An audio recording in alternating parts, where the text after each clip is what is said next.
মহান আল্লাহ সুবহানাহু ওয়া তাআলার নিকট কোনো কিছু চাওয়ার উত্তম মাধ্যম হল দোয়া। দোয়া আরবিতেই করতে হবে এমন কোনো কথা নেই। আল্লাহ সব ভাষা বোঝেন, সুতরাং আপনার যে ভাষাই হোক না কেন মহান রবকে আপনার ভাষায় ডাকুন। আল্লাহ তাআলা মানুষের দোয়া সব জায়গা থেকে শোনেন এবং কবুল করেন, তবে বিশেষ স্থানে দোয়া কবুলের নিশ্চয়তা দেয়া হয়েছে। সেজন্য সেসব স্থানে মনোযোগ সহকারে অশ্রুসিক্ত নয়নে মহান রবের নিকট দোয়া করার দরকার। হজ পালনকারীদের জন্য মক্কা মদিনায় জীবনের যত চাওয়া পাওয়া সবকিছু আল্লাহর নিকট তুলে ধরা প্রত্যেকটি হাজির জন্য সুবর্ণ সুযোগ। কারণ মক্কা মদিনাতে রাসূল পাক সাল্লাল্লাহু আলাইহি ওয়াসাল্লাম এবং উনার সাহাবীরা যখন যেভাবে দোয়া করেছেন সেভাবে দোয়া করার বিশাল সুযোগ। তাছাড়া বিশেষ কিছু স্থান রয়েছে যেসব জায়গায় দোয়া করলে মহান আল্লাহ সুবহানাহু ওয়া তাআলা কবুল করেন, তবে আল্লাহকে বিনয়ের সাথে ডাকলে অবশ্যই তিনি সব জায়গা থেকেই দোয়া কবুল করেন। আজ আপনাদের মাঝে এমন গুরুত্বপূর্ণ 8টি স্থান তুলে ধরব যেসব স্থানে দোয়া করলে মহান আল্লাহ সুবহানাহু ওয়া তাআলা কবুল করেন। আল্লাহর ঘর বাইতুল্লাহ দেখে দোয়া করা। আল্লাহর ঘর বাইতুল্লাহ দেখে দেখে দোয়া যেন আল্লাহর কাছাকাছি গিয়ে দোয়া করার সমতুল্য। বর্ণিত আছে, বাইতুল্লাহ শরীফ প্রথম নজরে আসার পর যে দোয়া করা হবে তা মহান আল্লাহর নিকট কবুল হয়ে যাবে। সুবহানাল্লাহ। মুলতাজাম দোয়া কবুলের একটি গুরুত্বপূর্ণ স্থান, অর্থাৎ হজরে আসওয়াদ থেকে কাবা শরীফের দরজা পর্যন্ত স্থানটিকে মুলতাজাম বলে। এ পবিত্র জায়গাটিতে যদি আপনি মহান রবের নিকট বিনয়ের সাথে দোয়া করেন, আল্লাহ সুবহানাহু ওয়া তাআলা তার বান্দাকে ফিরিয়ে দেন না। আল্লাহ অবশ্যই দোয়া কবুল করেন। সাফা ও মারওয়া পাহাড়ে দোয়া করা। সাফা মারওয়া পাহাড় দয় আল্লাহ তাআলার নির্দেশগুলোর মধ্যে অন্যতম। এই দুই পাহাড়ের মধ্যে সাই করা হাজিদের জন্য ওয়াজিব। উভয় পাহাড়ে দোয়া করা এবং দোয়া কবুলের অন্যতম স্থান, কারণ এই দুটি পাহাড়ে হজরত ইব্রাহিম আলাইহিস সালামের প্রিয়তমা স্ত্রী এবং অন্যতম প্রিয় সন্তান হজরত ইসমাইল আলাইহিস সালামকে মরুভূমিতে ফেলে এই দুই পাহাড়েই পানির জন্য দৌড়াদৌড়ি করেছিলেন। আল্লাহ রাব্বুল আলামিন এই দুই পাহাড়কে কবুল করে নিয়েছেন, আর এইখানে সাই করা পৃথিবীর সমস্ত হাজিদের ওয়াজিব করে দিয়েছেন।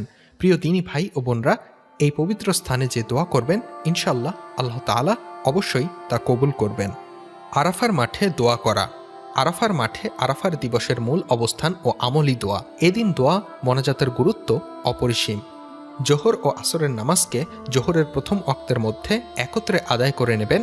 কোনো সুন্নত বা নফল নামাজ আদায় না করে সূর্যাস্ত পর্যন্ত দীর্ঘ সময় দোয়া মোনাজাত ও কান্নাকাটিতে ব্যস্ত থাকবেন। দুহাত তুলে আল্লাহর কাছে দোয়া করবেন। আরাফাতের মাঠের কান্নাজড়িত দোয়া মহান আল্লাহ রাব্বুল আলামিন ফিরিয়ে দেন না।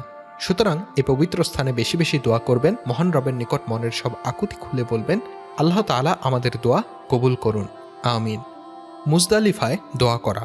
মুজদালিফায় অবস্থানকালে দোয়া করা। আল্লাহ তাআলা বলেন, তোমরা যখন আরাফা থেকে প্রত্যাবর্তন করবে, মাশআরুল হারামের কাছে পৌঁছে আল্লাহকে স্মরণ করবে।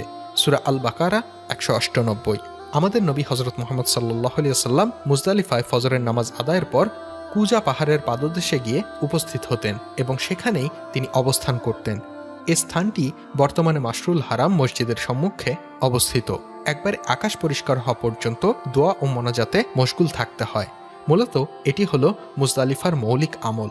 কঙ্কর নিক্ষেপের দোয়া করা। দোয়া কবুলের আরেকটি গুরুত্বপূর্ণ স্থান হলো জামারায় কঙ্কর নিক্ষেপ করে দোয়া করা। এ স্থানটিতে হাজিরা কঙ্কর নিক্ষেপের পর মন প্রাণ খুলে দোয়া করে থাকে। বিদায় তওয়াফ শেষে দোয়া করা। হজের সব আনুষ্ঠানিকতা শেষে হাজিরা দেশে ফেরার আগে বিদায় তওয়াফ করতে হয়। ওই সোনালী সময়টিতে আপনি মহান আল্লাহর দরবারে যা চাইবেন মহান আল্লাহ তাআলা তাই কবুল করবেন। মুলতাজামে চেহারা, বুক, দুই বাহু ও দুই হাত রেখে দোয়া করবেন। এটি আপনার শেষ সুযোগ, এটিকে আপনি কাজে লাগান। মহান রবের নিকট যা খুশি তাই চাইতে পারেন। জমজমের পানি পান করার সময় দোয়া করা। প্রিয় দিনী ভাই ও বোনরা, মক্কা মদিনায় জমজম পানি পান করার সময় হাজিরা যে দোয়া করেন সেটাই আল্লাহ তাআলা কবুল করেন। দোয়া করার সময় বেশি বেশি কান্নাকাটি করতে হবে। অত্যন্ত বিনয়ের সাথে মনোযোগ সহকারে দোয়া করতে হবে।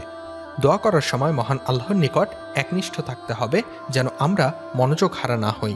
প্রিয় ভিউয়ার্স, দোয়া কবুলের জন্য ভিডিওটি দেখানো জায়গাগুলো ছাড়াও পৃথিবীর যে কোনো প্রান্তে আপনি থাকুন না কেন, সে জায়গা থেকে বিনয়ের সাথে অশ্রুসিক্ত নয়নে দোয়া করলে আমাদের রব আমাদের দোয়া কবুল করবেন ইনশাআল্লাহ। আল্লাহ সুবহানাহু ওয়া তাআলা এই 8টি পবিত্র স্থানগুলো যাওয়ার পৃথিবীর সকল মুসলমানদের তৌফিক দান করুন, আমিন। ভিডিওটি ভালো লাগলে একটি লাইক দেবেন ও বেশি বেশি শেয়ার করুন। আপনার একটি শেয়ারের মাধ্যমে ভিডিওটি ছড়িয়ে যাবে অসংখ্য মানুষের মাঝে, যা দেখে হয়তো ওই মানুষগুলো পবিত্র 8টি স্থানে যাওয়ার প্রতি আগ্রহ সৃষ্টি হতে পারে, যার ফজিলত আপনিও পেতে পারেন। ইসলামের নানা অজানা তথ্যভিত্তিক ভিডিও পেতে আমাদের চ্যানেলটির সাথেই থাকুন। আল্লাহ হাফেজ।